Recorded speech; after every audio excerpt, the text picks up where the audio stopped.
सो hi everyone, आज हम देखने वाले हैं आईएसएस 2024 का part B and part C, in which part B we have to do 5 question out of 7 which marks is around 20 marks and part C के अंदर आपके 3 आउट ऑफ 5 करने हैं एंड उसका मार्क्स रहने वाला है पूरा पूरा आपका 30।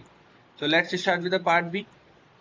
सो पार्ट बी के अंदर अपन देखते हैं सबसे पहले construct a Playfair matrix with the key अकरेंज and encrypt the message Jaipur. This is a numerical 11 and also we have one more numerical into the question number 14। आओ दोनों को देखते हैं इनटू द नोटबुक। सो हमारे पास न्यूमेरिकल क्वेश्चन भी आते हैं इस पेपर के अंदर, लाइक क्वेश्चन नंबर 11 है, एक 14 है। तो 11 के अंदर हमेशा दो या एक न्यूमेरिकल तो पक्का है। तो आपको एक प्ले फेयर मैट्रिक्स को कंस्ट्रक्ट करना है जिसमें आपको की वैल्यू दे रही है अक्रेंस और एनक्रिप्टेड मैसेज दे रखा है जयपुर। तो इसको डिक्रिप्ट टाइप करना है, तो इसकी मैट्रिक्स कंस्ट्रक्ट करनी है अपन को। तो अक्रेंस वर्ड आपको पिक करना है, की वैल्यू को की उठानी है आपको, ठीक है। की मिल गई आपको, सपोज ये पब्लिक की है आपकी, ठीक है। तो अक्रेंस के अंदर जो भी आपके डुप्लीकेट वर्ड्स हैं उन सबको हटा दो। तो ओ सी यू आर एन ये डुप्लीकेट है तो इनको हटा दिया। इनको हटाने के बाद जो बचा वो क्या है, ओ सी यू आर ई एन, ठीक है। तो ये वर्ड बचे फाइनली। तो अब क्या होता है कि आपके अल्फ़ाबेट होते हैं क्या, ए से लेके जेड तक, ठीक है। और कुछ यहाँ पर आ गए 1 2 3 4 5, ठीक है, 6 आ गए। तो हमेशा क्या होती है, प्ले फेयर मैट्रिक्स जो बनती है वो 5/5 की बनती है। किसकी बनती है, 5/5 की। तो लेकिन ये तो 25 ही वर्ड हुए सर, फिर तो 25 है 26। तो इसमें एक चीज़ लूप दे रखा है कि अगर आपके पास जे आता है ना, जब भी जे, तो जे को आप आई की तरह ही कंसिडर करोगे। हमने इस मैट्रिक्स में आई को इंक्लूड नहीं कर रखा, मतलब जे को इंक्लूड नहीं कर रखा, केवल यहाँ पर क्या है, आई ही है। तो जब भी जे होगा तो उसको आई बोलेंगे। तो जयपुर का में जे है तो उसको आई बोलोगे, तो आईपुर हो जाएगा। तो ये रिमूव करा आपने पहले स्टेप। 5/5 की मैट्रिक्स बनानी है। आपको ये पता है कि 25 अल्फाबेट्स है इसके अंदर, ठीक है। Okay, 1 second. सो 5/5 की मैट्रिक्स आपको, ठीक है, 25 अल्फ़ाबेट यूज कर सकते हो। जे आएगा तो आई से रिप्लेस कर देना। अब देखो ये जयपुर जो था आपका मैसेज वो 6 का था। अगर सपोज करो 5 आएंगे यहाँ पर, सपोज करो JIPU तक ही दे रखा, आर नहीं दे रखा होता, 5 पे होते, तब आप ओड में आ जाता वो। जब भी आपको ओड नंबर मिलेगा तो लास्ट में आप उसके जी ऐड कर दोगे, जेड ऐड कर दोगे, ठीक है, एट दी एंड। तो फिर वो इवन बन जाएगा। वो बहुत इंपॉर्टेंट है लास्ट में जेड ऐड करना। जरूरी नहीं है जयपुर या हमेशा कोई भी बढ़ा सकता है। तो लास्ट में अगर इवन नंबर के अलावा ओड नंबर आ गया तो वहाँ पे लास्ट में जेड ऐड कर देना। अब देखो ये कैसे बनी, जो आपका OCURREN, एन तक तो मैंने लिख दिया। इसके बाद जो भी लेटर बचे वो सब यहाँ पे लिख दो 1 बाय 1। ABC आ गया था, D लिख दिया, E आ गया था, F लिख दिया, GHI, J लिखना नहीं है क्योंकि वो एक एक्स्ट्रा वर्ड है, तो J को I की तरह ही ट्रीट करना है, KL, बाकी सब वैल्यूज हमने लिख दी। जो ऊपर अवेलेबल थी वो यहाँ पर दोबारा रिपीट नहीं करी। तो ये मेरी बन गई 5/5 की मैट्रिक्स। तो जयपुर को आई की तरह ही ट्रीट करना है, तो ये आईपुर हो गया आपका। अब आपको क्या करना है, ये जो इवन है, अब इसको इवन करने का क्या रीजन था, ये ऑलरेडी इवन था। अगर नहीं है तो जेड ऐड करोगे। तो इवन बनने के बाद क्या होगा, आपको इसको दो पार्ट में ब्रेक करना है। तो IA हो गया, IP हो गया, UR हो गया, IA IP UR। अब इन तीनों का आपको यूज करके इस मैट्रिक्स को यूज करना है आपको। तो फॉर एग्जाम्पल जैसे आपको ढूंढना है आई कहाँ पर है, तो देखो आपका आई है यहाँ पर, ठीक है। और इसके साथ में क्या आया था, पेयर ए का, तो आपका ए आ गया। अब ये जो ऐसे क्रॉस है तो आपको रेक्टेंगल बनाना है। तो रेक्टेंगल कैसे बन सकता है, इन चारों को लेने से, तो ये क्रॉस वैल्यू आ जाएगी। तो इन दोनों का आई का रिप्लेसमेंट काइंड ऑफ HB हो जाएगा। ये क्रॉस ऐसे बन रहा है तो इसका क्रॉस ये हो जाएगा।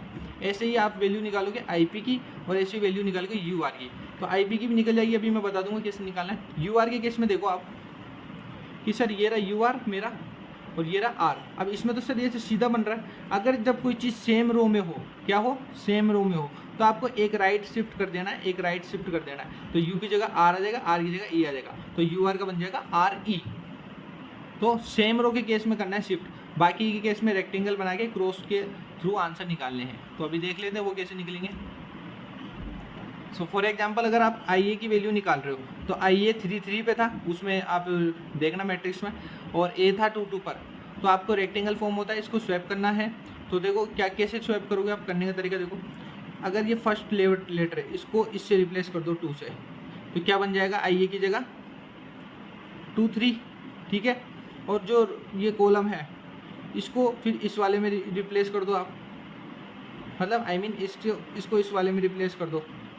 तो वन टाइम आपने पहले तो 2 से रिप्लेस करा इसको, फिर इसको इससे रिप्लेस करा, तो 3 2 बन गया और 2 3 बन गया। तो H 3 2 पे कौन है, H है, और 2 3 पे कौन है, B है। तो आप ऐसे भी निकाल सकते हो, तो HB बन गया। ये देखो क्रॉस। IP के केस में 3 3 पे है, 4 2 पर है, तो 4 एक बार इधर आ जाएगा तो 4 3 हो जाएगा, और 3 उधर चल जाएगा तो 4 3 हो जाएगा। तो ये क्या बन जाएगा, 4 3 बन गया एक तो आपका, ठीक है। एक आपका बन गया 3 2, 4 इधर आ गया एक बार 2 इधर आ गया, तो इसका क्रॉस देगा IP का, तो HQ निकल जा रहा है, तो HQ बन गया। सेम फॉर UR, तो आपका सेम रो है, तो आपको बस राइट शिफ्ट करना है, तो RE हो गया। तो जयपुर का क्या हो गया, HB HQ RE। तो ये आपका फाइनल आंसर है। तो इस तरफ से आपको इसको एनकोड करना है, ठीक है। चले नेक्स्ट क्वेश्चन। भाई ये वाला क्वेश्चन है ना, ये सबसे खतरनाक क्वेश्चन है, जिसमें एल्गामल एल्गोरिथम अप्लाई करके एनकोड करना है, फिर डिकोड करना है। इसके अंदर आपने अगर थ्योरी नहीं पढ़ी तो एक बार पूरी थ्योरी पढ़ लेना, इसकी कैसे क्या कॉन्सेप्ट है। यहाँ पर भी मैं समझा दूंगा, कोई दिक्कत वाली बात नहीं है, ठीक है। तो ये आपका एक Q वैल्यू है, एक अल्फा वैल्यू है, ठीक है। एक प्राइवेट की है ये आपकी X है, M आपका मैसेज है जिसको एनकोड करना है, फिर डिकोड करना है, K एक आपका रैंडम नंबर है, ओके। अब आपको प्राइवेट की सबसे पहले आपको कैलकुलेट करनी है। प्राइवेट की जब आपके पास प्राइवेट की होगी तभी आप किसी चीज़ को एनकोड कर सकते हो। तो फॉर्मूला है अल्फा एक्स ए मोड Q। तो अल्फा गिवन है 7, एक्स गिवन है 3, और एक्स है बेसिकली प्राइवेट की, ठीक है, सॉरी काइंड ऑफ पब्लिक की, सॉरी पब्लिक की है ये, आपको प्राइवेट की निकालनी है, हाँ ये पब्लिक की है, ठीक है। तो 7 की पावर 3 मोड Q की वैल्यू जो गिवन है वो 7 1 आ गई। इसको जब आप सोल्व करोगे तो फाइनल वैल्यू y a की, a क्यों लिखा है क्योंकि यहाँ पर भी a लिखा है, तो y a की वैल्यू आ गई मेरी 59, okay. So this value is my 59, so okay. Now next is your encryption. Encryption के अंदर आपको सेंडर को रैंडम वैल्यू पिक करनी है सबसे पहले। इसको निकालने का फॉर्मूला समझो। तो आप एक तो C1 की वैल्यू निकालते हो साइफर टेक्स्ट की, एक C2 की वैल्यू निकलती है। इसकी वैल्यू निकलती है अल्फा के मोड Q, और इसकी निकलती है मैसेज डॉट YA जो आपने निकाला है प्राइवेट की power K random value mode Q, ठीक है। इधर अल्फा के, इधर M डॉट YA K है, और मोड Q सही में सब में रहते हैं लास्ट में। तो अल्फा की वैल्यू 7 थी, पावर 2 थी, सोल्व करा 59 आ गया। M की वैल्यू 30 थी, YA की वैल्यू निकाली है 59 मैंने, और इसको फिर पावर लगा दी 2, मोड 7 1 कर दिया, इसको सोल्व करा, वैल्यू निकल गई 60। कैलकुलेटर है, साइंटिफिक कैलकुलेटर से मोड की वैल्यू आप निकाल पाओगे एग्जाम में, नो इश्यू। तो C1 C2 की वैल्यू मिल गई मेरे को साइफर टेक्स्ट की 4916। सो दिस इज एनक्रिप्टेड। यहाँ पर आके वो एनक्रिप्शन परफॉर्म हो गया आपका। ओनली एनक्रिप्शन बोले तो यहाँ तक वैल्यू निकाल दो, आंसर आ गए। यूजिंग एल्गामल एल्गोरिथम के थ्रू कर रहे हैं अपन। Question number sorry decryption perform करना है। तो आपको क्या क्या चाहिए, एक तो आपको चाहिए आपकी पब्लिक की, या आप बोलो ओके एक्स की वैल्यू 3, C1 की वैल्यू, C2 की वैल्यू जो आपने निकाली है, क्योंकि जो एनक्रिप्टेड है उसको तो डिक्रिप्ट करेंगे, तो एनक्रिप्शन की वैल्यू C1 C2 काम में आएगी। फिर आपकी मोड की वैल्यू Q इक्वल टू 71। तो सबसे पहले आपको निकालना है C1, याद रखना C1 की power XA, okay, mode Q। तो 49 की पावर 3 मोड Q 71 को सोल्व करा, वैल्यू निकली 2। अब इसका आपको इन्वर्स मॉड्यूलर निकालना है, तो वो कैसे निकलेगा। So you have to find modular inverse of 2 mod 71। तो मॉड्यूलर इन्वर्स जो वैल्यू आपकी निकली है C1, उसका मॉड्यूलर इन्वर्स निकाला, तो 2 -1, ठीक है। मोड 71 को सोल्व करा, 36 की वैल्यू आपको मिल गई 36 की वैल्यू। अब आपका देखो फाइनल फॉर्मूला ये है। अगर आपको वो वापस मैसेज चाहिए, जो मैसेज है, वैसे तो आपको पता है मैसेज की वैल्यू क्या है, वो आप डायरेक्ट भी लिख सकते हो, लेकिन आपको फॉर्मूला लिख के आना है, वही एग्जामिनर चेक करेगा। ये तो एग्जाम में गिवन थी आपको, ठीक है। तो M की वैल्यू निकल के आ गई, C2 जो अपन ने अभी जस्ट निकाला है यहाँ पर, ये वाला नहीं, सॉरी C1 C2 निकालेंगे तो C2 की वैल्यू 60 निकली थी अपनी साइफर टेक्स्ट में, इन्वर्स की वैल्यू 36 आ गई थी, फिर मोड की 71, इसको सोल्व कर दो, आंसर आ जाएगा 30। तो आपने पहले एनक्रिप्ट करा, साइफर टेक्स्ट की पेयर वैल्यू निकाली 4960, फिर आपने वापस उसको यूज करके, उन दोनों वैल्यूज को यूज करके M की वैल्यू निकाल दी, विच इज योर 30। तो that's your final answer. Okay, so into the question number 12, explain the AES. AES is nothing, advanced encryption standard algorithm. So इसके अंदर क्या होता है, ये एक सिमेट्रिक की होती है। अगर आपको पता है कि साइफर दो प्रकार के होते हैं, एक तो ब्लॉक होता है और एक होता है आपका स्ट्रीम वाला। तो this is fixed sized cipher we can say. So this is kind of symmetric block cipher. So that's why it is a symmetric block cipher, which is your AES. Okay. So what is symmetric की? Symmetric की something जब आप कोई भी एक secret की use करते हो, और इंक्रिप्शन एंड डिस्क्रिप्शन दोनों में आप वही सेम की यूज करते हो, कि आपने पहले एनक्रिप्ट कर लिया यूजिंग द सीक्रेट की, एंड फिर उसको डिक्रिप्ट कर रहे हो यूजिंग द सीक्रेट की। अगर आपके पास वो सीक्रेट की है तो आप उसको डिक्रिप्ट कर पाओगे और उसके आंसर और मैसेज को पढ़ पाओगे। दैट इज योर सिमेट्रिक की। और ये शेयरेबल होती है, ठीक है। एंड इसको आप रोटेशन कर सकते हो, यानी वैल्यूज को बदल सकते हो मेंटेनेंस के तौर पर, ठीक है। एंड की एक्सचेंज की कॉम्प्लेक्सिटी बहुत अच्छी है इसकी। So that's why people mostly इसको यूज करते हैं बड़े बड़े प्रोडक्शन लेवल के अंदर एज वेल।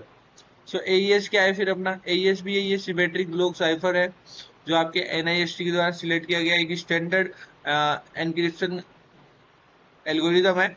और क्यों यूज किया इसको? क्योंकि इसकी स्पीड, सिक्योरिटी और एफिशिएंसी बहुत अच्छी है। और अगर अपन देखें तो फीचर्स में एईएस के, तो सिमेट्रिक ब्लॉक साइफर है, पहली बात तो ये सपोर्ट करता है 128 बिट को। एंड इसके साइज ये सब वेरीज भी करते हैं, ये भी हो सकते हैं, ठीक है। Faster and more secure triple DS होता है, ठीक है। वही आपका data encryption standard. So fully documented and open specifications होते हैं, और सॉफ्टवेयर फ्रेंडली होता है। So we mostly use the AES in that case for the speed and security purpose. So there are some values of AES like block size, key size, design. जो आपका ESPN network होता है उसके ऊपर चलता है आपका AES. Okay. So into the core structure we can say we have block size, we have key size, we have design of as substitution permutation network that makes more complex and generate the secret key. Operation on bytes not on the bits, ये carefully पढ़ना, ठीक है। So matrix का formula है 128 bit which is around 16 byte, which is around 4 into 4 byte की matrix बनेगी आपकी। सो in this 128 में 10 राउंड करते हो तो आपका 176 बाइट बनता है। 192 बिट के अंदर 12 राउंड में इतना बनता है। एंड 256 बिट के अंदर 14 राउंड में 240 बाइट बनते हैं। सो ईच राउंड 4 स्टेप में होता है। ये फिक्स स्टेप इसके। सबसे पहले सब बाइटिंग होगी, फिर शिफ्ट करोगे आप रोज को, फिर मिक्स करोगे कॉलम को, फिर आप राउंड की को ऐड करोगे, और लास्ट राउंड में आप क्या करोगे, जो फाइनल मिक्स्ड कॉलम है उसको एमिट करोगे, यानी कि फाइनल वैल्यू इसका निकल के आता है। तो अगर अपन आए इसके अंदर तो ये वो सेम चीज दे रही है कि की साइज का रहने वाला है, प्लेन ब्लॉक साइज का रहेगा, नंबर ऑफ राउंड्स, राउंड की साइज का है, एक्सपेंडेड की का साइज का रहेगा। तो ये सब वैल्यूज गिवन है। नाउ एईएस के राउंड ट्रांसफॉर्मेशन को देखें तो आप सबसे पहले तो एक इनिशियल करोगे की मिक्सिंग, एक की बनाओगे आप, एक राउंड की बनाओगे, ठीक है। ईच राउंड, उस राउंड की आर को 1 to r-1 तक चलाओगे, जिसके अंदर आप उसको बाइट टू बाइट सब्स्टिट्यूट करोगे यूजिंग एस बॉक्स। तो देन उसको आप लेफ्ट सर्किल में शिफ्ट करोगे टू ईच मैट्रिक्स। नाउ तो रो 0 में 9 शिफ्ट करोगे, इसमें 1 बाइट का शिफ्ट, इसमें 2 बाइट का शिफ्ट, इसमें 3 बाइट का शिफ्ट, ठीक है, 4x4 में। एंड मिक्स कॉलम के अंदर column wise transformation by fixed polynomial. तो फिक्स्ड पॉलिनोमल के थ्रू आप कॉलम वाइज उसको क्या करोगे, ट्रांसफॉर्म करोगे। फिर आप एक्सो की स्टेट लगाओगे with the round key. So these are some simple methods for this. चार चीजें, sub bytes, shift rows, mixed column and round keys. Final round में नो मिक्स्ड कॉलम्स होते हैं। सो ये वाली लाइन आपकी नहीं होती है उसमें फाइनल राउंड के अंदर, ठीक है। तो आपकी सब बाइटिंग हो गई, शिफ्ट रोज हो गया, फिर एड का राउंड की हो गया, फिर साइफर टेक्स्ट आउटपुट आपको फाइनली मिल गया। So this is our AES work, this is advance encryption standard. Question number 13, explain करो कि principle of block cipher. Block cipher is kind of encrypt data है फिक्स्ड साइज ब्लॉक के अंदर, and this is a symmetric key, जो अभी अपन पढ़ के आए। सो आप क्या करते हो कि सेम सीक्रेट की के थ्रू एनक्रिप्शन और डिक्रिप्शन परफॉर्म करते हो, which is your block cipher, जिसमें फिक्स्ड साइज के ब्लॉक्स होते हैं। सो बेसिकली क्या करता है, ये प्लेन टेक्स्ट को ट्रांसफॉर्म करता है साइफर टेक्स्ट में यूजिंग ए कॉम्प्लेक्स ऑपरेशन। कुछ ऑपरेशन परफॉर्म करके प्लेन टेक्स्ट को साइफर में कन्वर्ट कर देता है। And security and efficiency of block size depend on heavily sound design principle के ऊपर होता है। और इसको इंट्रोड्यूस करा था शेनॉन क्लाउडिगन ने, जो which is the father of modern cryptography.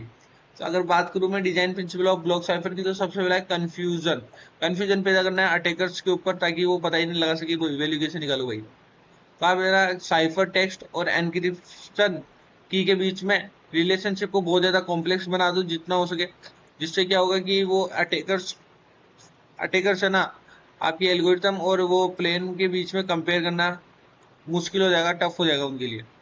और ये कैसे करते हो आप, ये आप डीएस और एईएस एक्स एस एस के बॉक्सिंग के अंदर आपके DS and AES perform operation होते हैं। डिफ्यूजन करो, उसके बाद डिफ्यूजन के अंदर क्या होता है कि आपकी एक सिंगल बिट चेंज है ना इनटू द प्लेन टेक्स्ट, वो क्या करता है मेनी बिट्स को अफेक्ट कर देता है इनटू द साइफर टेक्स्ट। बस यही है। सो आप इस तरह का प्लेन टेक्स्ट बिट्स के अंदर चेंजेस करो, जिससे क्या होगा कि आपके साइफर टेक्स्ट के अंदर भी काफी चेंजेस आ जाएगा। और ये आप परमुटेशन और मिक्सिंग ऑपरेशंस के द्वारा कर सकते हो, जिसके अंदर शिफ्ट रो, मिक्स रो, कॉलम्स, एईएस के अंदर ये चीजें परफॉर्म करो, जिससे वो चीजें एक एक शिफ्ट हो जाती है, मैट्रिक्स की वैल्यू बदल जाती है, और वो अटैकर्स उनके लिए फिर ढूंढना मुश्किल हो जाता है। और प्रोडक्ट साइफर ये होता है कि आपको मल्टीपल राउंड्स करने हैं, जो अपन राउंड 1 और राउंड 2 देखे हैं ना, कंफ्यूजन और डिफ्यूजन, तो उनको मल्टीपल टाइम से परफॉर्म करना है, जिससे और भी ज्यादा कॉम्प्लेक्स हो जाएगा। सो ये क्या करता है आपके एनक्रिप्शन को और भी ज्यादा मजबूत बनाता है। सो एईएस यूजेस 10, 12 और 14 round depending on the key size. Okay, and fourth फिर आपको एसपीएन नेटवर्क या फिजिकल स्ट्रक्चर की बात करें तो बेसिकली एईएस यूज करो तो एसपीएन यूज करो, और अल्टरनेट से इसके सब्स्टिट्यूशन एंड परम्यूटेशन की स्टेप्स। फिजिकल स्ट्रक्चर डीएस के अंदर यूज किया जाता है, जिसके अंदर क्या करता है ये दो हाफ के अंदर ब्लॉक को स्प्लिट कर देता है, देन उसको फिर राउंड फंक्शन के अंदर प्रोसेस कर देता है, यानी कि ये इस ब्लॉक को दो पार्ट में डिवाइड कर देता है। So provides both confusion and diffusion in layered way, दोनों चीज प्रोवाइड करवाता है आपका ये प्रोसेस। एंड फिर अगर आपने ये diffusion, product cipher and ESPN या फिजिकल स्ट्रक्चर कर लिया, नेक्स्ट आपका आता है कि आपको की शेड्यूलिंग एल्गोरिथम परफॉर्म करनी है। सो ये क्या करता है आपकी ओरिजिनल की से राउंड कीज को जनरेट करता है अलग अलग को, एंड डिफरेंट डिफरेंट सब कीज बनती है ईच राउंड के अंदर छोटी छोटी, ठीक है, जो आपकी कॉम्प्लेक्सिटी को और ना अटैक्स को रोकती है और कॉम्प्लेक्सिटी को बढ़ा देती है। एईएस के अंदर एक्सपेंशन क्या करता है 11, 13 और 15 कीज को जनरेट करता है for this bit of keys. Resistance of the cryptanalysis. So try to find a linear approximation to describe the behavior of the block cipher. तो ये करता है लीनियर अप्रोक्सीमेशन करता है, ताकि आप है ना आपके ब्लॉक साइफर का बिहेवियर गेन कर सको। एवलांच से क्या होता है, अगर आप छोटा सा चेंज करते हो इनपुट के अंदर तो बहुत बड़ा आपको चेंज और अनप्रिडिक्टेड आउटपुट में चेंज देखने को मिलता है। सो इट बेसिकली आपके डिफ्यूजन को और साइफर को मोर सिक्योर बना देता है। A single bit change in the AES input affect करता है every output bit after the few rounds, क्योंकि उसमें बहुत सारे मल्टीपल राउंड्स होते हैं, आपने छोटी चीज में वैल्यू बदली, हर राउंड में वैल्यू बदल गई, हर राउंड में वैल्यू बदल गई, तो बहुत चीजें बदल जाएगी। क्वेश्चन नंबर 14 हमने देख लिया। Explain the security requirements for cryptographic hash function. Okay, so cryptographic hash function is nothing, this is your CHF। तो बेसिकली एक मैथमेटिकल एल्गोरिथम है जो आपके इनपुट डेटा को मैप कर देगा एक फिक्स्ड साइज स्ट्रिंग के अंदर, यानी कि हैश वैल्यू के अंदर कन्वर्ट कर देगा, जिसमें आपको की एंड वैल्यू की आपको एक हैश सेट मिल जाएगा। तो वो हैश वैल्यू आपने निकाल ली, इनपुट डेटा से आपने एक फिक्स्ड साइज की स्ट्रिंग बना ली। तो इसको आप कहाँ यूज करते हो, आप डिजिटल सिग्नेचर के अंदर यूज करते हो, पासवर्ड की हैशिंग के अंदर, एंड मैसेज इंटीग्रिटी वेरिफिकेशन के लिए यूज करते हो। Okay, now security requirement for this CHF। तो एक तो प्री इमेज रेजिस्टेंस है, वन वे प्रॉपर्टी है। इट मींस आपके जो गिवन हैश आउटपुट H है उसको कंप्यूटेशनली इनफिजिबल करना है, ताकि अपन क्या कर सके किसी भी इनपुट X को फाइंड आउट कर सके such that like this H of X की वैल्यू वो हैश वैल्यू होगी। तो अटैकर्स क्या करते हैं कि ट्राई करते हैं वो उल्टी रिवर्स प्रोसेस चलाने से, लेकिन वो फाइंड आउट नहीं कर पाते हैश वैल्यू को। So password strong storage, attackers cannot find the original password from the hash. This is the use case of pre-image resistance. Second pre-image resistance में क्या होता है, आप एक input x1 देते हो, फिर आप क्या करते हो, it should be computationally infeasible to find the different input x2. So this is the value and this must not be equal to each other. इससे क्या होता है कि basically it prevents attackers from replacing a valid message with a fake that produces the same hash. तो आपके पास दो input है, तो एक अगर डिट्टो करेगा तो क्रॉस चेक के अंदर फंस जाएगा, इक्वल टू नहीं निकल के आया तो फिर वो वैल्यू चेंज, वैल्यू बदल जाएगी काइंड ऑफ। तो आपका अटैकर्स यहाँ पर क्या है, वो परफॉर्म नहीं कर पाएगा और वो फंस जाएगा। कोलिजन रेजिस्टेंस इसी प्रकार से होता है। ओके, लाइक अपन इसको डिजिटल सिग्नेचर में यूज करते हैं कि if two messages has the same hash, one should be fraudulently substituted. यानी कि अगर दो आपके हैश वैल्यू सेम मिल गई तो एक आपकी जो 100% वो होती है fake. Determinism, so the same input must always produce the same output hash, so for that we use SHA-256 sum। Fast computation की बात करूँ तो the hash function must be efficient and fast to compute on any input size. Avalanche effect की बात करें तो वही है, एक स्मॉल चेंज करते हो तो वो पूरा कंप्लीट डिफरेंट चेंज हो जाता है इसके अंदर। तो अगर कोई हेलो से हेलो भी लिख रहा है तो बहुत बड़ा चेंज हो जाएगा पूरे हैश की वैल्यू के अंदर। फिक्स्ड आउटपुट लेंथ के अंदर क्या होता है कि इनपुट आपने साइज जो भी है आपका, ठीक है, अगर आपने आउटपुट की वैल्यू फिक्स्ड रख दी तो अब भी आपका क्या होता है कि SHA-256 के थ्रू चीजें कंपेरेबल और कंसिस्टेंट स्टोरेज में आ जाती है। तो इसको भी समहाउ यूज किया जाता है। सूडो रैंडमनेस होती है, the output should appear random and have no predicted pattern. कोई प्रिडिक्टेड पैटर्न नहीं होना चाहिए। It output should be appear only random way, so make it resistant to be statistical attacks से आपको रोकता है, हाई लेवल के अटैक्स को नहीं रोक पाएगा। Now let's see the question number 16। MAC, Mac. Mac से पहले पहले अपन पढ़ेंगे मैक क्या होता है, फिर अपन देखेंगे सी मैक क्या होता है। सी भी मैक, सी मैक बोलते हैं इसको, साइफर बेस्ड। तो मैक क्या है? MAC is a short piece of information used to authenticate a message and ensure करता है कि message has not been altered and message come from the legitimate source, यानी लेजिटिमेट सोर्स से आया है और किसी ने उस मैसेज को नहीं बदला है। ये चीज इंश्योर कौन करता है? मैक करता है। तो मैक एक ऐसा ऑथेंटिकेट का कोड है, एक छोटी सी इंफॉर्मेशन है जो आपके जो भी मैसेज आए उसको ऑथेंटिकेट करता है कि जो मैसेज आए वो वैलिड है या नहीं। जैसे कि आपने देखा कि एक ब्लू टिक चलता है कि ये भाई ऑथेंटिकेटेड पर्सन ने आपको मैसेज किया है। सो मैक कैसे जनरेट होता है? एक आपके तो जो मैसेज है वो और आपकी सीक्रेट की है, उसको दोनों को यूज करके मैक जनरेट किया जाता है एंड वेरीफाई भी इसी वे में किया जाता है same. If the MAC matches, the message is authenticate. What is CMAC then? CMAC is a cipher based MAC. So this is a type of MAC जो आपके block cipher को use करता है as a core functioning of this instead of hash function। तो MAC के अंदर तो hash function use करते हो आप, इसके अंदर आप use करते हो block cipher। Okay, so this is more secure and efficient algorithm है। वाई सी में गाइस? क्योंकि ट्रेडिशनल में के अंदर क्या होता है कि आपकी मैसेज की जो लेंथ होती है वो बहुत ही ज्यादा बड़ी हो सकती है, राइट। हो सकता है कि 100 पेज का मैसेज किसी ने भेज दिया, तब फिर आप क्या करोगे? So this is not a generalized way into the MAC. So C MAC क्या करता है?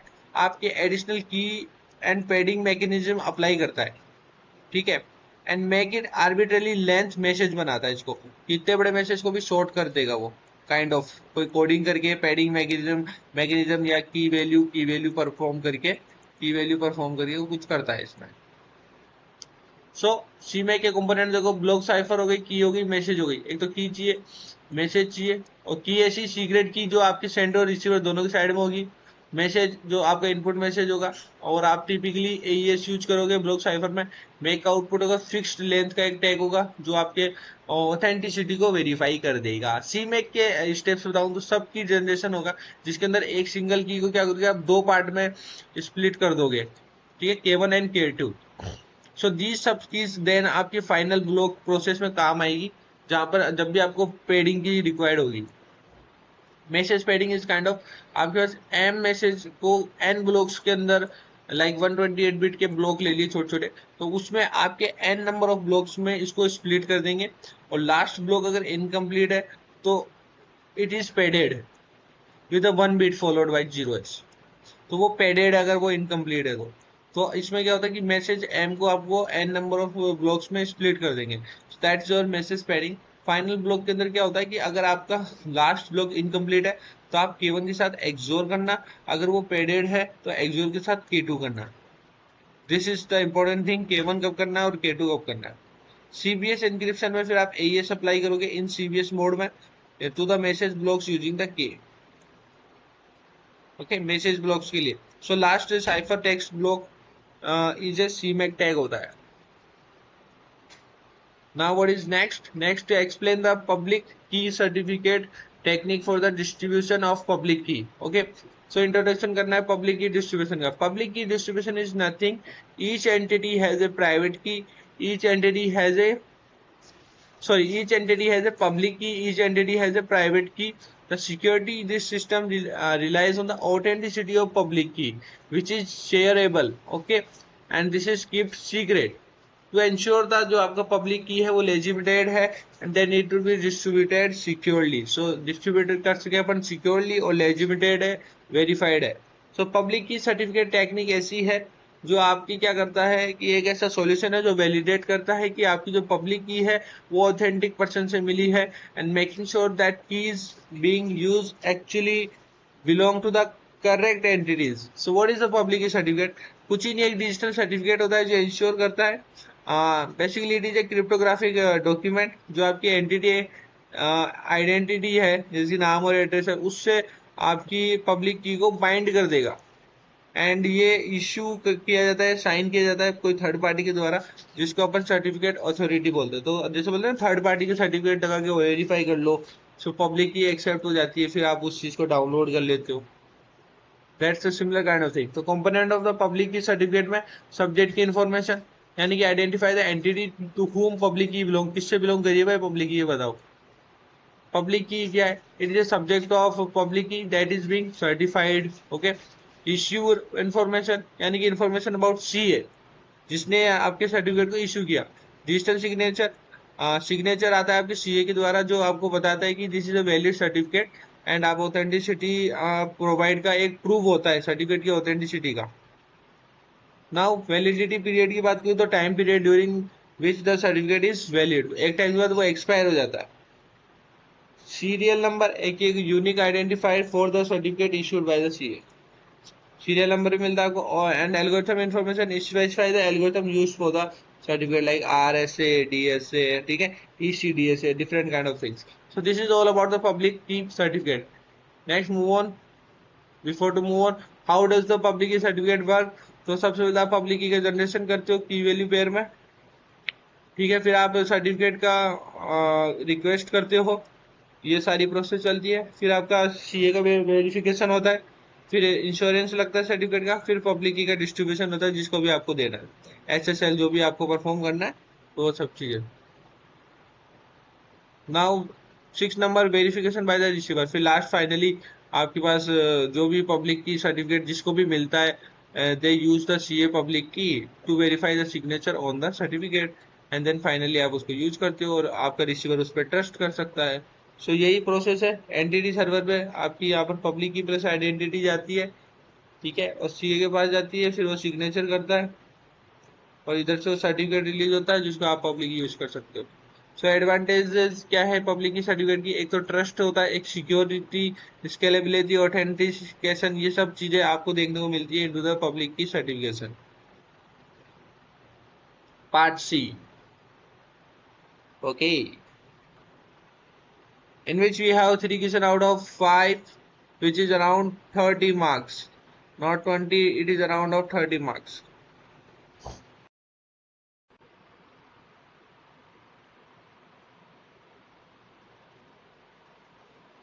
So now see the part C, question number 18, explain करना है DES which is your data encryption standard। ऐसा encryption standard जो data को secure करता है एंड प्रिवेंट्स करता है अटैकर्स को to get the data.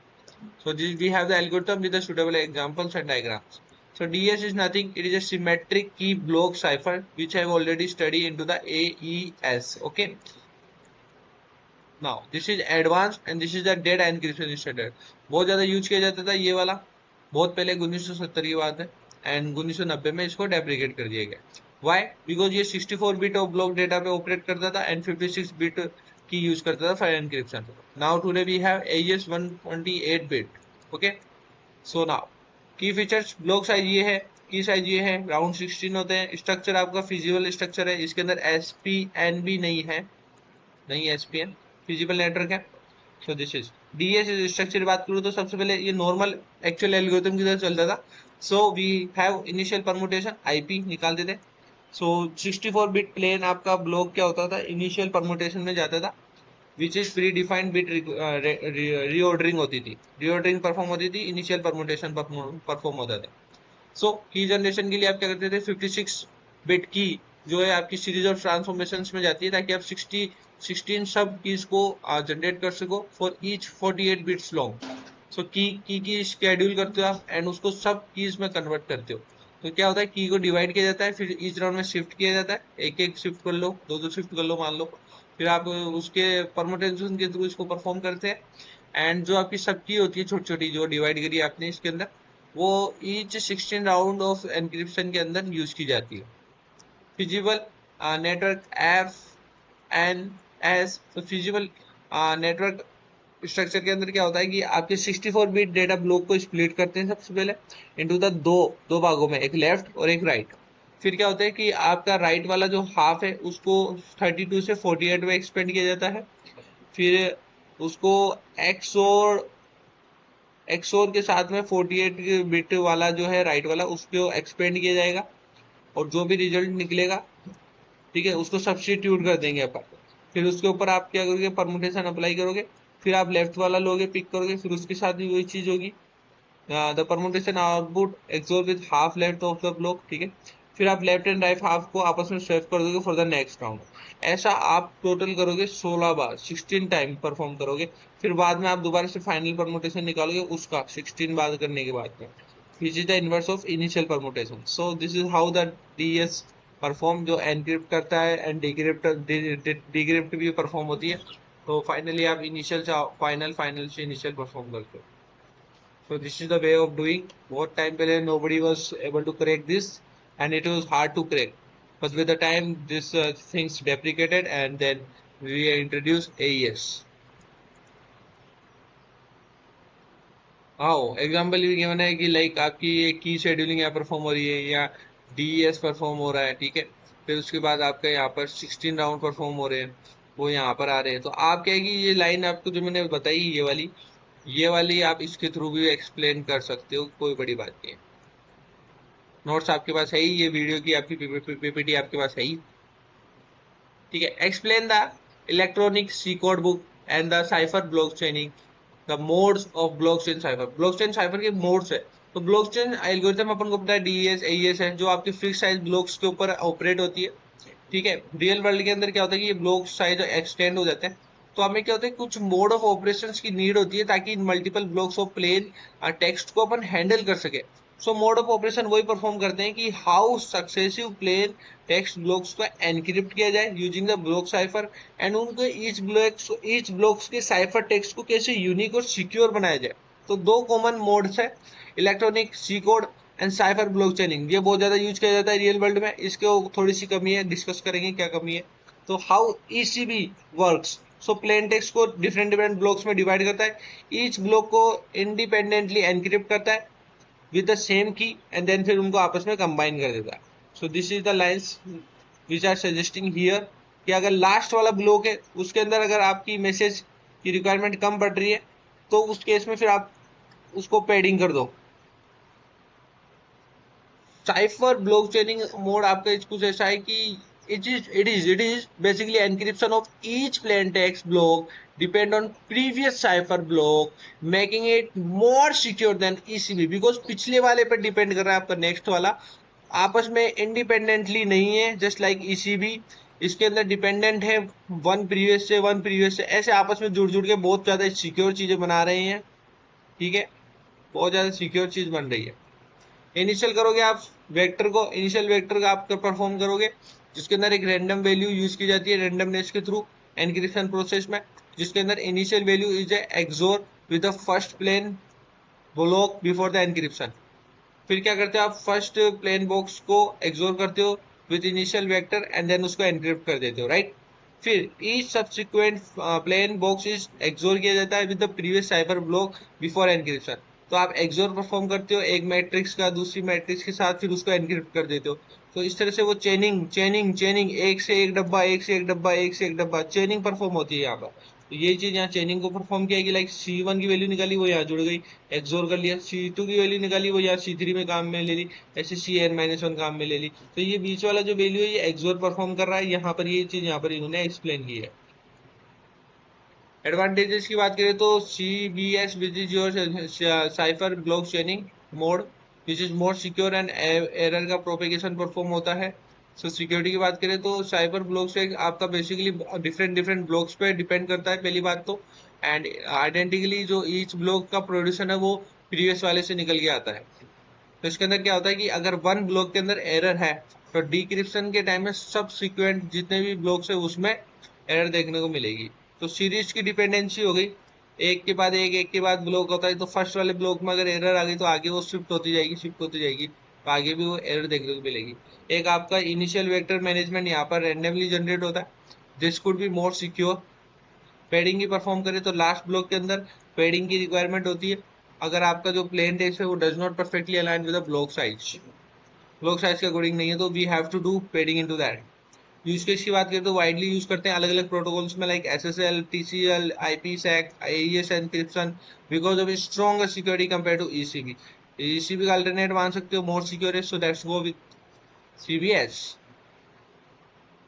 Conclusion ये निकल के आ रहा है फाइनली, CBS क्या होता है, बहुत अच्छा सिक्योरिटी प्रोवाइड करता है, रियल वर्ल्ड में ज्यादा यूज किया जाता है, बट थोड़ा सा स्लोअर है, मोर कॉम्प्लेक्स है।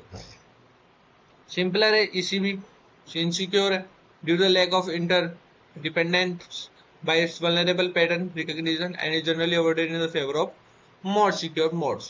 What is the next question? Explain the SHA 512 algorithm using a suitable diagram. Let's see. So we have the next question. Explain the SHA 512 algorithm using a suitable diagram. SHA is nothing secure hash algorithm 512 bit के अंदर. So SHA 2 की family का part है जो hash function use करता है, ठीक है, क्या करने के लिए, बेसिकली आपका जो इनपुट मैसेज है उससे एक हैश वैल्यू को ये बनाता है, जिसका अपन प्राइमरली यूज करते हैं डिजिटल सिग्नेचर के अंदर, सर्टिफिकेशन वेरिफिकेशन में इस हैश वैल्यू को यूज किया जाता है। की वैल्यू के अंदर जो वैल्यू आती है वो हैश वैल्यू आपकी SHA 512 एल्गोरिथम के थ्रू निकाली जाती है, जो DES AES जो अपन देख रहे थे ना उसके अंदर ये काम में आती है। So how it does work basically, आपको बेसिकली यहाँ से पहले यूज करो कि SHA के यूज क्यों जाता है, ताकि इसको यूज किया जाता है ताकि आपकी जो भी कोलिजन है वो रेजिस्टेंस कर सके एंड ना प्री इमेज अटैक्स को रोका जा सके। So it considered highly secure and one of the most reliable hash functions. So basically this is your hash function. How it does work? So it processes data in a block of this and applies 80 round of processing to produce a fixed size of 512 bit output. So ये block आपके लेता है, ये 80 rounds perform करता है and this is the final output 512 bit होता है, that's why SHA 512 होता है। So पेडिंग मैसेज अप्लाई किया जाता है। Before applying the hashing function, message is padded to ensure its length is multiply of 512 bit. So this is done by आप single bit में एक ऐड करते हो मैसेज में एंड बाकी रिमेनिंग को आप क्या करते हो, पैडिंग को विथ जीरो के साथ कर देते हो रिप्लेस, जिसमें लेंथ आपकी 896 बिट ऑफ मॉड्यूल 102 की हो जाता है। Finally appending 64 length of original message to end to the message. Some basic protocol से और कुछ भी नहीं है। ओरिजिनल मैसेज लेंथ की ये होती है, एक बिट ऐड करो जीरो के साथ करो, फिर ये वैल्यू इससे मॉड्यूल में हो जाती है, मॉड्यूल इसमें original length this is appended as a 64 bit value making the final length of 1042। तो 1042 को मल्टीप्लाई कुल मिला के। सो SHA 512 uses 8 64-bit register initialized with a specific constant value. These registers hold the intermediate hash values during the processing. So initial hash values are H0, H1, H2, H3 till H8. So this kind of hash value will be used into the encryption and decryption. And the message scheduling is like the padded value is divided into these blocks and each block is split into the 64 bit, okay, and these words are then expanded into the 80 words using the following this.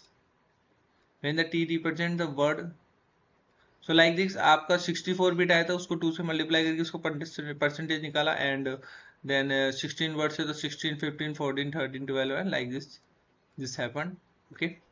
So main hashing loop ये होता है कि एक message WT है उसको process किया जाता है, कॉन्स्टेंट्स को आपको 64 फिट से डिराइव किया जाता है of the fractional part of cube root of this. So this is all kind of theoretical and we can say numerical kind of things. You just have to write down into the exam and that's all. ज़्यादा इसमें हम deeply नहीं कर सकते, but because we have the lack of the time. And finalizing के अंदर finally processing all the blocks, the final hash value is obtained by the concatenating the 864 bit. जो आपने एक एक करके hash की वैल्यू निकाली ना, h1 h2 h3, उन सबको concat कर दो and final 512 बिट का आपको आंसर मिल जाएगा. Okay, so as such 512 is highly secured encryption hash that process the 512 bit output. Works on applying the series of mathematical problems like padding, message scheduling, and multiple rounds of the processing using a constant and logical operation to generate a hash. Okay, but it is a kind of slower than to this because obviously ज़्यादा concat करोगे ज़्यादा value निकलेगी, ज़्यादा rounds हो जाएंगे. So we have next question, explain the digital signal algorithm. तो अपना क्या होता है, डिजिटल सिग्नल निकाले जाते हैं, बनाए जाते हैं टू एंश्योर, ये बताता है कि आपने जो चीज रिसीव करी है वो एक वैलिड सेंडर के द्वारा रिसीव करी है, ऑथेंटिकेटेड है, इंटीग्रेटेड है एंड किसी की कॉपी नहीं है. सो दैट्स वाई वो डिजिटल सिग्नल एक काइंड ऑफ आपका सिग्नेचर हो गया, काइंड ऑफ पब्लिक की हो गई, जो सेंडर भेजता है रिसीवर को और वो उसको एक्सेप्ट करता है. Okay, so we will see. देखो यहाँ पर सिग्नेचर जनरेशन होता है, एक वेरिफिकेशन होता है. तो सेंडर क्या करता है, डिजिटल सिग्नल सेंड करता है, क्रिएट करता है फॉर ए मैसेज, किसी भी पर्टिकुलर मैसेज के लिए. फिर जो रिसीवर है उसकी सिग्नेचर जो आपने भेजा ना, उसकी ऑथेंटिसिटी को वेरीफाई करता है यूजिंग द पब्लिक की ऑफ द सेंडर. तो सेंडर ने पब्लिक की भी भेजते हैं, एक डिजिटल सिग्नेचर भी भेजते हैं. तो सिग्नेचर की आपकी ऑथेंटिसिटी को वेरीफाई किया जाता है by the receiver. So this is algorithm जो आपकी पब्लिक की क्रिप्टो सिस्टम को यूज करके डिजिटल सिग्नल को जनरेट करती है. NIST ने क्रिएट किया था, वो DSS का पार्ट है और ये स्टैंडर्ड्स है डिजिटल सिग्नेचर्स के. यूज की जाती है ताकि authenticity, integrity and non repudiation, यानी कि जैसे कि कोई फेक आपकी सेम एंटिटी बना ले तो वो पता ये चलेगा, एकदम आइडेंटिटिकल होती है, पता नहीं चलता कौन सी रियल फेक है. तो वो कैसे पता चलेगा, डिजिटल सिग्नल के थ्रू आपको पता चलेगा. साथ के साथ लेजिटिमेट सेंडर ने सेंड किए वो भी आपको आइडिया लग जाएगा. And have not be tempered with, यानी कि बीच में चेंज नहीं किया गया उसको. और इसको दो तरीके से ये काम करती है. फर्स्ट आपका जनरेशन होता है सिग्नेचर का, फिर वेरिफिकेशन होता है. तो जनरेशन के अंदर एक प्रोसेस होती है जो कुछ स्टेप्स इन्वॉल्व करती है. की का जनरेशन होता है. तो DSA एल्गोरिथम क्या करता है, प्राइवेट और पब्लिक की पेयर को यूज करता है. एक आपकी प्राइवेट की बनती है जो रैंडमली एक नंबर को यूज की जाती है और उसको सीक्रेट रखा जाता है, किसी को नहीं बताया जाता. एक पब्लिक की होती है जो आपकी प्राइवेट की से ही निकाली जाती है, कुछ मैथमेटिकल ऑपरेशन और शेयर्ड पब्लिकली कर सकते हैं उसको, ठीक है, मैथमेटिकल ऑपरेशन परफॉर्म करके. पब्लिक की निकालने का फॉर्मूला G की power D mod P and D is your private की. तो वहां से ही निकाली है, वहीं से डिराइव की गई है. Okay, P is your large prime number है and D is your private key and G your generator of the group of the integer modulo p. Hashing the message, जब आपको की जनरेट आपने कर ली तो आपका एक मैसेज होगा, उसको सबसे पहले हैश करोगे यूजिंग ए हैश फंक्शन जो अपन ने अभी पढ़ा था, SHA 512 256 whatever. So result of hash value which is a fixed length size representing the message, जो मैसेज को रिप्रेजेंट कर रहा है फिक्स साइज का आपको हैश वैल्यू मिल जाता है, एक H. फिर आप क्या करते हो, सिग्नेचर को जनरेट करते हो. तो सिग्नेचर को जनरेट करने का प्रोसीजर क्या है, आप दो कंपोनेंट लेते हो R और S, ठीक है. एक random number K small k generate करते हो जो P-1 तक लाई करता है. What is this P is your large prime number. Okay, and ensure करता है K इज कीप्ड सीक्रेट, उसको सीक्रेटली रखा गया.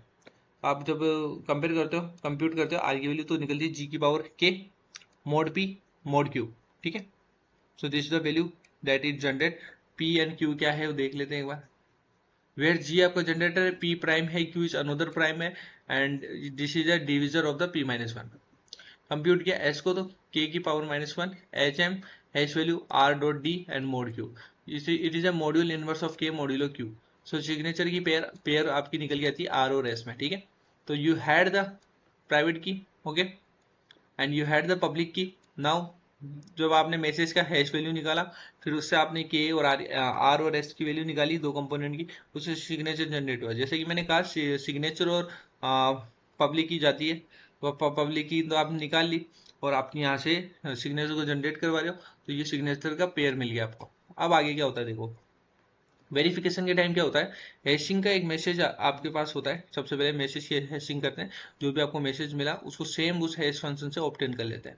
वेरिफिकेशन के लिए क्या करते हो आप, दो वैल्यू लेते हो V1 V2 और जिसके अंदर आपकी आर और एस की जो वैल्यू उसके कोरस्पॉन्ड दो वैल्यू लेते हो, अगर वो दोनों वैल्यू निकलती है तो फिर उस हिसाब से वैल्यू निकल के आके निकलेगी। तो V1 की वैल्यू कैसे निकलेगी, जी हैश की वैल्यू जो निकाली मोड पी प्राइम नंबर और this is your another prime. And V2 की वैल्यू निकलती है y की पावर r, y क्या है आपका, y इज योर पब्लिक की, एंड r और s अपन ने निकाला था फर्स्ट के अंदर, ठीक है। तो r और s की वैल्यू और this is your s, this is your r, mode p and this is mode q। तो पब्लिक की आपकी यूज आ गई सिग्नेचर में, एंड वेरिफिकेशन के टाइम में, वेरिफिकेशन में एक तो आपके r और s जो आपने सिग्नेचर जनरेट किया है की वैल्यू पेयर में वो, और आपकी पब्लिक की को यूज करके V2 की वैल्यू और V1 की वैल्यू हैश में जो आपके पास मैसेज आए, तो मैसेज को कर लिया आपने V1 में, और पब्लिक की और जो आपके सिग्नेचर के पेयर थे वो V2 में कर लिया। अगर ये दोनों इक्वल आ जाते हैं तो आपका सिग्नेचर वैलिड है, and both are authenticity and integrity of message confirm हो जाती है। मैसेज कंफर्म हो गया एक तो, एक आपका ये कंफर्म हो जाता है। So value must be equal. So mathematical आपने ये परफॉर्मेंस देख ली। एडवांटेजेस की सिक्योर है, एफिशिएंट है। डिसएडवांटेज की सिग्नेचर का साइज कई बार बहुत बड़ा हो सकता है as compare to signing the another algorithm like RSA. So DSA में ये थोड़ी सी कमी रहेगी। ओके, नेक्स्ट आपका ये वीक रैंडम नंबर, आप जो भी नंबर वीक रैंडमली जनरेट करते हो उसमें प्रॉब्लम आ सकती है।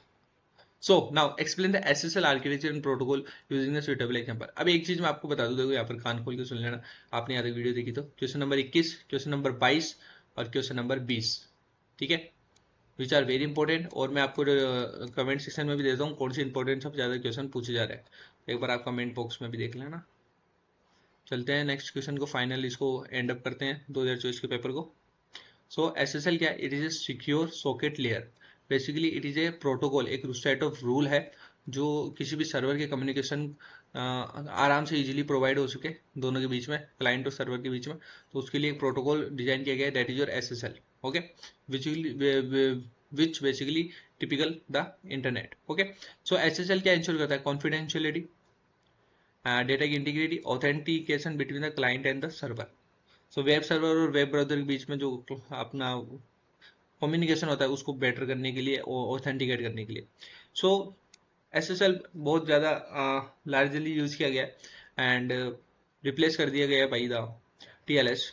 सो SSL is still widely used to refer to through SSL has been widely replaced by this TLS. तो एसएसएल की जगह अब टीएलएस को बहुत ज़्यादा यूज किया जा रहा है। तो आपका एसएसएल मैं बता दूं आपके ट्रांसपोर्ट लेयर के ऊपर वर्क करता है, एंड बेसिकली कुछ प्रोटोकॉल्स को आपको प्रोवाइड करता है, सिक्योरिटी प्रोटोकॉल्स प्रोवाइड करता है, सिक्योरिटी फॉर द प्रोटोकॉल्स। तो कुछ प्रोटोकॉल्स के लिए सिक्योरिटी प्रोवाइड करता है आपका एसएसएल, क्या करता है कुछ प्रोटोकॉल्स के लिए सिक्योरिटी प्रोवाइड करता है, लाइक एचटीटीपी, एफटीपी, एसएमटीपी, ठीक है। सो when used with the HTTP it is known as HTTPS। तो HTTPS में S कैसे निकलता है, जब आप उस पर SSL अप्लाई कर देते हो। SSL के आर्किटेक्चर दो होते हैं, एक हैंडशेक करते हो, एक रिकॉर्ड करते हो। They are the two type of protocols, ठीक है। SSL का पूरा ही पढ़ा रहा हूँ मैं आपको इसमें एवरीथिंग, ताकि कुछ भी क्वेश्चन आए तो आप कर पाओ। SSL का हैंडशेक होता है, एक रिकॉर्ड होता है। SSL का हैंडशेक इस काइंड ऑफ हैंडशेक है एक क्लाइंट और आपके सर्वर के बीच में, जो बताता है कि बस आपका काम सही है, ऑथेंटिकेटेड है दोनों पार्टी के द्वारा, एंड अग्री करते हो आप इंक्रिप्शन एल्गोरिथम के ऊपर, क्लाइंट एंड सर्वर। सो सबसे पहले स्टेप होता है क्लाइंट हेलो भेजता है, हेलो, एंड डिफरेंट डिफरेंट उसमें एल्गोरिथम अप्लाई होती है और रैंडम जनरेट होता है नंबर। उसके बाद सर्वर हेलो भेजता है, फिर रैंडम नंबर जनरेट होता है, ठीक है, जो रेस्पॉन्स मिला है उससे। फिर सर्वर का सर्टिफिकेट लगता है, the server sends SSL certificate which contain the server public की। वो पब्लिक की उसको मिलती है, की को एक्सचेंज करते हैं आपस में, सेशन की को, एंड देन फिर वो कुछ टाइम के लिए आपको प्रोवाइड कर देता है वो particular access of like maybe the website HTTPS से सिक्योरिटी। जो क्लाइंट उसको फिनिश करता है बाई हैंडशेक करके कि हैंडशेक हो गया है, अब आप एनक्रिप्शन का काम स्टार्ट कर सकते हो, एंड फिर अगेन सर्वर भी फाइनली वो एक मैसेज सेंड करता है कि हाँ मैंने हैंडशेक को कंफर्म कर लिया है। फिर आपका जो एसएसएल का रिकॉर्ड का काम होता है वो स्टार्ट होता है। तो जब हैंडशेक कंप्लीट हो जाता है तो SSL record protocol is used to securely transmit application data. अब आप हैंडशेक हो गया, अब आप जो डेटा है वो भेज सकते हो। तो डेटा का एनक्रिप्शन परफॉर्म होता है, डेटा की इंटीग्रिटी देखी जाती है, लाइक SHA 256, एंड एनक्रिप्शन के लिए AES RC4 यूज किया जाता है। मैसेज का ऑथेंटिकेशन देखा जाता है using HMAC, hash based MAC Mac, जो अपन ने देखा था मैक। तो record protocol can be summarised in 3 step 4 steps. Okay.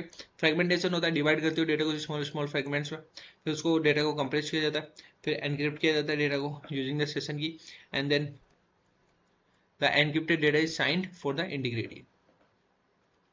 So this are the same thing जो हमने देखी। एक बार मैं आपको कुछ दिखाना चाहता हूँ। ओके यार, हैंडशेक के प्रोटोकॉल के अंदर डायग्राम की बात हुई थी, तो क्लाइंट ये और सर्वर ये है। तो ये देखो हेलो भेज रहा है, हेलो आ रहा है, सर्वर का सर्टिफिकेट की पब्लिक की जा रही है, ये encrypted with the server public की आ गई। यहाँ पर एक्सचेंज करते हो आप साइफर का हैंडशेक कंप्लीट करते हो, ये फिर वो हैंडशेक को रिसीव करता है, ठीक है, और ये भी फिनिश कर देता है। फिर इस प्रकार हैंडशेक कंप्लीट हो जाता है।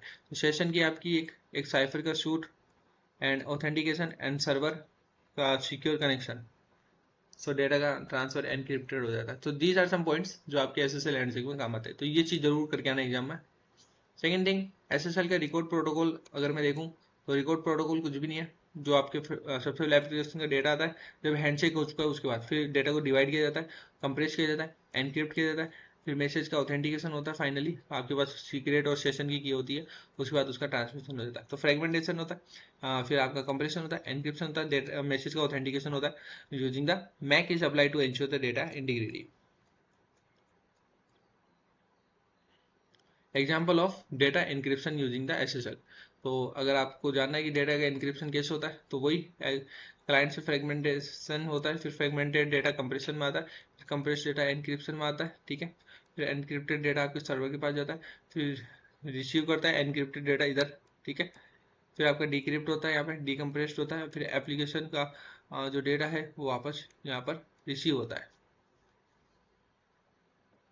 यहाँ पर।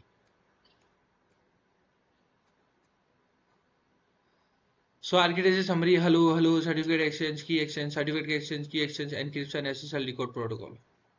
Advantage, encryption, authentication, integrity and non repudiability. Third party ensure करती है, can not deny the sentence, तो तीसरी पार्टी आके उसमें इंटरप्ट नहीं कर सकती है। एंड मैं आपको कुछ चीज बता रहा था। प्रोटोकॉल्स की बात करें, अगर सारे प्रोटोकॉल्स बताने तो हैंडशेक हो गया एक प्रोटोकॉल, एक रिकॉर्ड हो गया, दोनों आपको पता ही है। तीसरा होता है एसएसएल का change cipher spec protocol. So this protocol basically used to notify both client और server session key and cipher settings have changed. Okay, it's typically used during the handshake phase after the encryption key have been exchanged. तो diagram में आपने देखा भी होगा यहाँ पर, ये रहा देखो। तो ये चीज यही इंश्योर कर रहा है आपका सेशन की और साइफर की सेटिंग को। फिर आपका एसएसएल का अलर्ट आ जाता है। अलर्ट प्रोटोकॉल बेसिकली कन्वे करता है अलर्ट्स को बिटवीन क्लाइंट एंड सर्वर पर। तो सिग्नलिंग करता है various events like the errors कोई आ गई है, सिक्योरिटी रिस्क आ गई है, सेशन का क्लोजर आ रहा है, तो उसकी वार्निंग्स एंड फैटल एरर्स आपको देखने को मिलती है। So these are all about the protocols, okay, architecture and everything about the SSL we have included in this question. Everything again I'm saying everything is included into this, and these are very important for exam point of view. Must understand and learn it. Make the diagrams into the exam as well. So that's all about, yeah. Thank you so much. मिलते हैं next video के साथ में। जय हिंद, जय Bharat. Okay.